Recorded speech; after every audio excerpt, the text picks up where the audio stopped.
nggak ada. Karena aku juga nggak berhubungan juga kok. Habis dari situ aku up bukti, memang itu bukti-bukti memang harus di up ya. Karena kebanyakan ikut campur orang luar ya kan, kita udah sepakat apapun yang terjadi itu keluarga aja yang ngurus gitu. Terus untuk masalah perceraian pun juga udah udah sepakat untuk aku yang ngajuin, jadi tinggal dia ngikutin. Cuman kan masalahnya kan mediasinya nggak datang. Mediasi itu bukan masalah perdamaian dan nggak jadi cerai. Kita emang sepakat bercerai, cuman di tengah jalan bapaknya labil mungkin ya. Bapaknya labil, terus udah gitu. Yang mau aku tekankan di sini, dia mengutus lawyernya tapi lawyernya tidak dikasih arahan. Biasanya kalau kita mau mediasi itu harus si prinsipalnya datang, tergugat dan penggugat datang sekali aja. After itu dia mau pakai pengacaranya, utus itu nggak apa-apa. Jadi sekarang ini undang-undang saat ini, peraturan saat ini memang meminimkan yang namanya perceraian. Jadi memang dipersulit karena apa? Pengadilan mau lihat dari kedua belah pihak. Tapi pada saat di awal dua-duanya nggak datang, salah satunya nggak datang, itu yang mempersulit. Jadi Anda besok datang, tapi kalau misalnya Anda nggak datang, bagus, berarti Anda mengamini Anda memang tidak beretikat baik dan Anda bukan manusia gitu. Tapi dari pihak pengacara atau dari? Jadi pengacaranya bingung, Beb. Pengacaranya bingung. Pengacara tapi kok nggak tahu kondisi kliennya gimana. Pertama ngakunya perjalanan bisnis, pas aku cek mapsnya dia ternyata dia masih dalam kawasan aku juga, karena kan memang kita pisah ranjang itu sepakat gak jauh-jauh. Ini pisah ranjang tuh udah direncanakan, jadi kok lucu sekarang jadi perencanaannya jadi gitu. Terus kedua, kayaknya lawyernya itu kayak nggak paham sama kliennya, jadi lucu banget. Kenalin dulu lah kliennya seperti apa, jangan mendengar satu pihak aja. Terus apalagi ya, banyak kebohongan. Jadi aku chatting sama tergugat, iya kita mediasi datang ya. Ya insya Allah datang kok, dia ngomong gitu. Karena kan dia pengen denger dari hakim seperti apa. Soalnya waktu itu awal dia udah sepakat datang. Jadi emang ini orang bohong aja udah. Dan kebohongannya disupport sama orang-orang sekitarnya yang katanya ngerti hukum. Tapi kok ya gitu deh, lihat aja lah. Jadi pusing aku, yang ada udah deh, mendingan udah kalau misalnya udah mau selesai kembalikan aja aku baik-baik ke keluarga aku, dan akunya pun juga bisa menjalankan hidup. Kan udah kelihatan nih dari bukti-bukti udah kencang banget. Gak usah denial, mendingan tutup muka pakai bantal. Ya kan bikin malu keluarga ini namanya kan. Sikap tentang video itu gimana dari pihak? Enggak direspon, Pak. Enggak. Nanti juga responnya juga itu AI kali. Itu apa? Ya mata kepala sendiri yang lihat kok. Masa dari kita belum ada komunikasi lagi dari pihak sana? Takut. Itu tergugat itu penakut orangnya. Makanya dia pakai lawyer karena penakut. Kan waktu itu kita kesepakatannya kamu gugat aja. Kalau kamu menyelesaikan masalah ini jangan bawa orang-orang. Dia bawa orang. Lawyer yang katanya kredibel. Tapi kok dibohongin juga sama kliennya. Tapi KPR kan akhirnya ada video juga yang beredar menunjukin. Jadi aku intel sendiri nih Mas ya. Aku kasih tahu, aku intel sendiri atas kasusku. Aku ngikutin suamiku sendiri ya. Terus terkait video juga aku juga yang ngurusin sama adikku, ya sama keluarga. Ngapain kita libatin orang? Orang nggak tahu apa-apa soal keluarga kita. Jadi kita yang harus nyelesain masalah ini sendiri. Tapi di sana udah takut karena ada bukti dari aku. Jadi makanya dia pakai lawyer biar keren. Nah aku pakai Allah lebih keren. Dah tuh. Apalagi? KPR pun belum ada masuk juga ya Kak? Malah Belum. Jadi lucu gini loh pemirsa. KPR itu disuruhlah bagian penagihan, dikasihlah nomor telepon aku. Kan tidak laki-laki sekali, debiturnya atas nama dia. Ya aku tinggal di rumah itu bersama anakku, dan kadang-kadang orang tuaku menemani aku dan adik-adikku. Boleh dong, karena apa? Dia nggak mau tahu kami berdua di situ seperti apa. Jadi kemarin ditagih kan sama orang bank, ya aku adepin lah. Suami saya nggak tahu kemana. Suami saya lagi di sini. coba ke sini. Ya, tapi pihak bank itu kan akan mendatangi rumahnya yang terdaftar. Ya. Ya sudah aku hadepin, dan aku juga udah ngobrol juga sama pihak bank. Katanya bapak tergugat menghindar, belum angkat-angkat telepon. Kemarin cuma baru pengajuan dari 4 bulan menjadi sebulan. Tapi dari bukti-bukti video itu bisa bayar gym. Jadi aku selalu setiap dia ngomong apa aku nggak percaya, tapi aku cari bukti.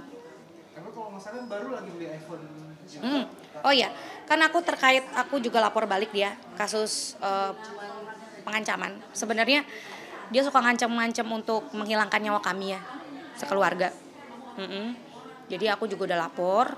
Terus untuk kasus money game juga udah aku lapor. Terus aku tahu juga, aku tracking juga pengeluarannya dia selama di apps itu kemana-mana aja. Dia kan ada akun yang tertaut di aku. Nggak sadar.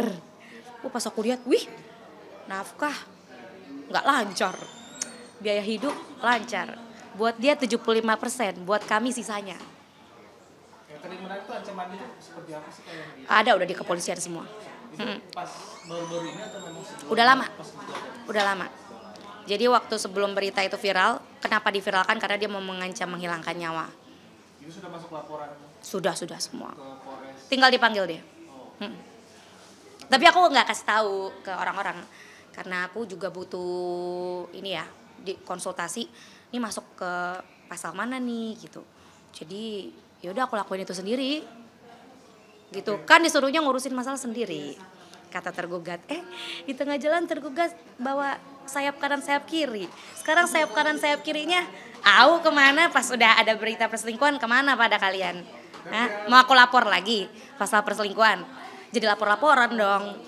Pengelapan uang dari perusahaan itu gimana Kak? Bukan perusahaan ya, rekening pribadi. Nah tuh, clear harusnya.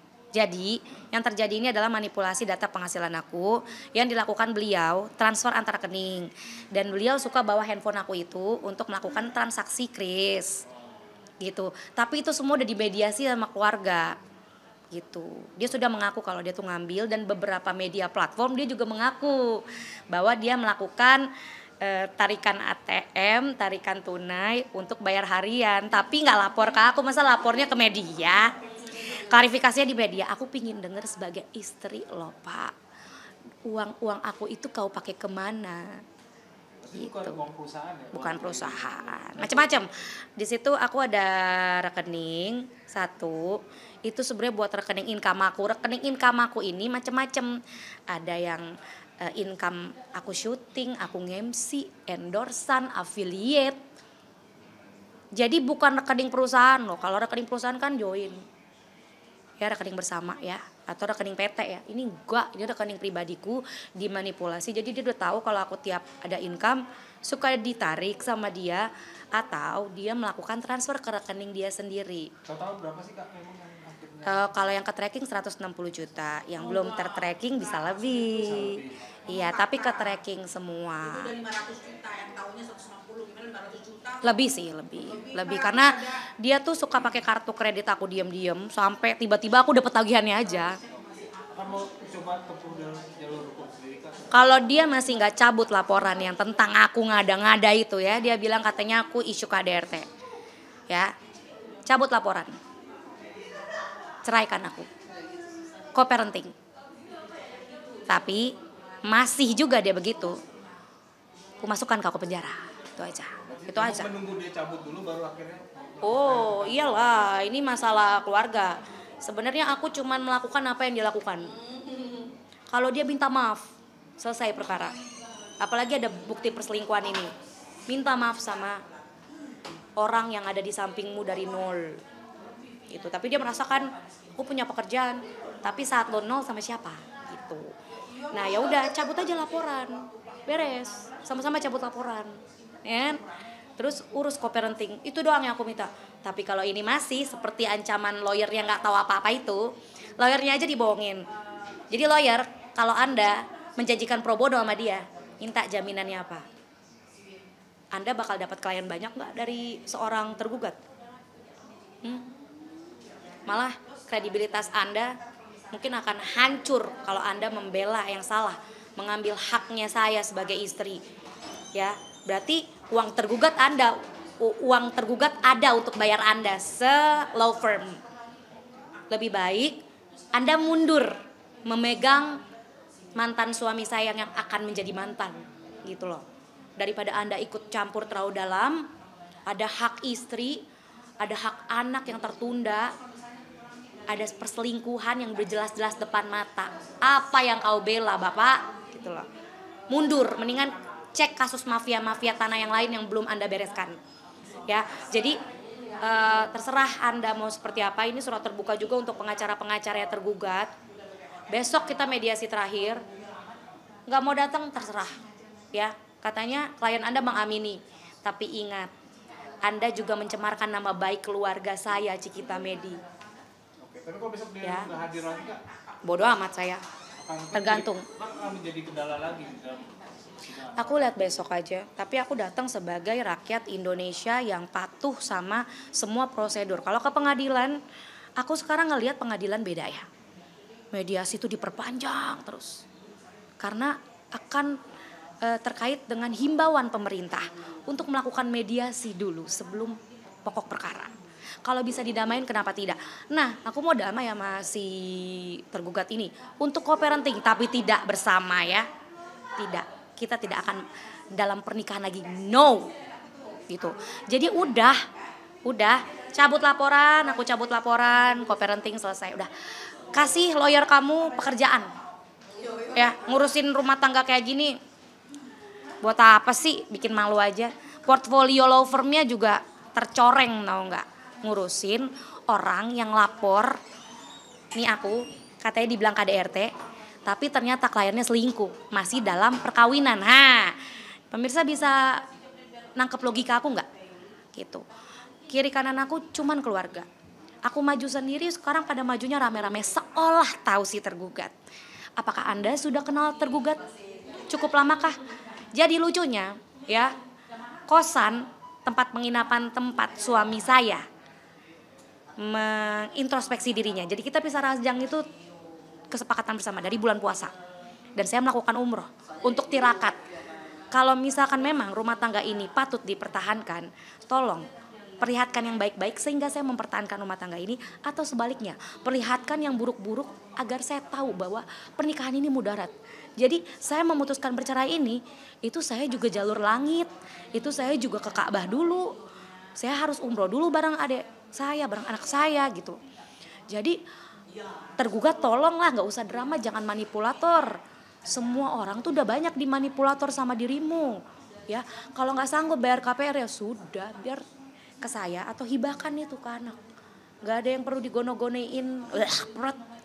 Ya kan orang rumah juga masih kredit. Cuman inget satu, inget tanggung jawabmu. Ya, terus dia bilang lagi, kamu menghancurkan pekerjaan. Enggak, dirinya yang ngancurin pekerjaannya sendiri karena apa? Ada aliran dana dari money game. Bukan diduga lagi. Ya, bukti dia melakukan money game tuh ada, sudah diserahkan ke pihak yang berwajib. Tinggal tunggu panggilan. Dari panggilan dia kan akan BAK lagi.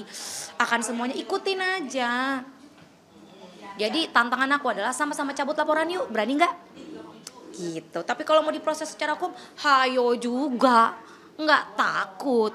Tapi ingat, ini ada Javier, ada anak kita yang katanya lawyer kamu itu tunas bangsa. Yang dimana dia mendapatkan hak untuk disayangi dengan orang tua yang utuh. Walaupun tidak bersama, aku yakin co-parenting ini bisa dijalankan. Tapi stop dulu nih. Ya, aku sudah maafkan sebenarnya. Cuman gara-gara lawyer ini masuk, mau meres saya tidak bisa Pak. Uang saya ada di tergugat, yang dirampok, yang di apa ya, ditanam di mana-mana. Dan ingat ya, aku juga menyampaikan himbauan kepada bapak-bapak law firm. Aku nggak mau sebut nama ya, kesian soalnya nanti hilang pekerjaannya. Bahwa stop lah merasa paling tahu. Surat somasi sudah Anda terima. Aku kan menanggapi somasi dia. Tapi memang ini law firmnya menjebak saya. Sengaja dia bilang Cikita tidak menanggapi tapi dia melaporkan isu KDRT itu. Jadi waktu nih, yang benar nih pemirsa, saat si pihak sana menggugat, ya, lapor, ya, lapor masalah isu KDRT itu, Cikita sudah mendagapi dengan surat tanggapan, dan Cikita juga mengundang untuk datang ke rumah kami. Tapi emang kayak nyari panggung nih. Lawyer Anda berbohong, chattingan Anda ada di saya. Tahu nggak dia jawabnya apa? Saya kirim pakai Express, dikirim. ojek online, ya. Surat itu sudah ada sebelum jatuh tempo. Tapi dia udah melapor. Berarti mediasi itu sudah ada harusnya. Tapi lawyernya jadi berbohong. Aku udah WA, chat. Halo Pak, saya Cikita alias Cika Cecily Oktaviani. Saya adalah istri dari ya kan? Saya menanggapi surat somasinya ya terkait isu KDRT. Ya Allah guys, aku udah bikin kronologinya guys, sampai aku kasih bukti juga kalau aku juga punya bukti aku di KDRT-in juga. Sebenarnya itu ya cerita aslinya. Tahu nggak lawyernya mau balas apa? Anggap saja sudah saya terima. Lawyer ngomongnya kayak gitu. Anggap saja saya sudah terima. Besoknya dia tampil di media dengan tergugat ya, dengan mantan Pak Su, preskon. Lawyer kan? Bener nggak caranya kayak gitu? Anda aja lawyer kok bisa bohong? Anda udah kenalan sama saya. Saya dilapor sama Anda. Tapi Anda seolah bilang anggap saja sudah diterima. Berarti Anda yang jahat sama saya. Saya sudah merespon. Nah itu yang belum orang-orang tahu. Sidang besok agendanya mediasi lagi kan? Sampai sekarang bapak lawyer yang kepalanya mana? Nggak turun. Teman-teman bisa lihat berapa kali di sidang dia cuma lempar anak buahnya. Terus dia, Bapak kirim 1 anak buah untuk mengawasi saya buat apa? Saya aja nggak pakai apa-apa. Ya dari situ bisa kelihatan ya. Aku dikutilin nih sama pihaknya law firm situ. Ya, dia pengacaranya ada 4. Yang satu CI, A, B, C gitu ya. Mana prinsipal dan head apanya tuh? Kepala lawyernya. Yang punya law firm mana kok nggak datang? Pro bono ya, nggak diurus ya? Apa nggak ada uangnya dari tergugat?